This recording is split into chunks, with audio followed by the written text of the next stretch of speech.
Hey everyone. So Link has been on a pretty consistent uptrend since we broke this resistance line here. You can see that we rallied about 50% from these bottoms, and since we broke this trend line, we've rallied about 30%. And Link's pretty much just been stair-stepping its way up here, moving up a little bit and then consolidating, moving up and then consolidating, which is pretty interesting to see. And we are also approaching a very important resistance area right around here. You can see not only do we have this trend line, which we've been finding resistance on since November, we also have Chainlink's bull market support band sitting right here, which is the 20-week SMA and the 21-week EMA.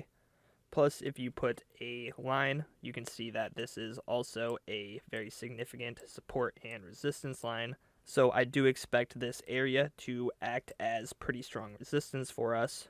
But if we are able to break above this area, not only would we be breaking above the bull market support band and this very significant support and resistance line, but we would be breaking out of the wedge that we've been holding since November, potentially signifying a macro trend reversal. Now, something interesting that I noticed is that many crypto assets are very close to printing monthly green dots. You can see Bitcoin's getting close to a monthly green dot. Same with Ethereum. Same thing with Atom. Same thing with ADA. And Link is also getting very close to printing a monthly green dot. But the difference between Link and the other assets I just showed you is that Link's monthly momentum wave is below the zero line right now. Now, what this kind of shows me is that Link is being suppressed more than some of the other assets that we're seeing. You can tell that by the momentum, how it is much lower on the monthly time frame than pretty much everything else. But also, this means that once we do finally get this monthly green dot, we are going to do something that we have never seen on the Link chart, and we're going to print a green dot below the zero line. You know, even on Bitcoin's monthly time frame, when you go to the Bittrex chart, which tracks Bitcoin since 2015, you can see that we only have had one monthly green dot below the zero line. We came pretty close with this one over here, but even with Bitcoin, we haven't printed a green dot below the zero line on the monthly since April of 2019. So it is interesting to see that we could potentially do that soon with Chainlink. And maybe once we get this monthly bottom, we could see some of this suppression that we've been seeing ease up, and maybe eventually we can see the rubber band effect take place where maybe the suppression actually works in our favor later down the line.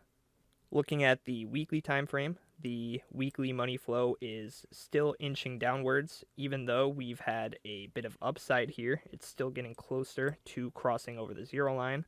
And we did get a weekly green dot a few weeks ago, but seems like this VWAP could potentially start curving over if we end up getting rejected in this area and see a little bit of downside. And we could potentially print another red dot down here. But that all depends on what happens right around this crucial area, and also depends on Bitcoin, but does seem like Bitcoin is trying to hold the bull market support band at the moment. But looking at the daily time frame, the daily money flow is still increasing right now, so the money flow is still looking pretty good. We did, however, get a slight bearish divergence here on this momentum wave. You can see the momentum decreasing as price action was increasing. And if you go down to the 4 hour, you can see that bearish div a little bit clearer. But we did just get this 4 hour green dot down here. And we did also see a bearish div on the 4 hour not that long ago, and it just resulted in a little bit of consolidation followed by more upside. So I do think it's still possible that we'll end up coming up to test this crucial area of resistance, but I don't know if we're going to have enough juice to break it just yet. We may end up consolidating around this area for a little bit before actually trying to break it. So overall, Chainlink has been on a nice little run the past couple weeks, but we definitely aren't out of the woods yet, until we can get above this crucial area and ideally hold it as support before moving higher. I know most link holders are not that concerned about short-term price action at this moment, but it is nice to see a little bit of relief from this downtrend that we've been in. But I know that at least what I'm here for is the long-term potential of Chainlink, and so I'm still willing to be patient. All right, everybody, thank you so much for watching. If you enjoyed, please consider leaving a like and subscribing. Really appreciate the support, and I will see you all on Thursday for my next video. Peace.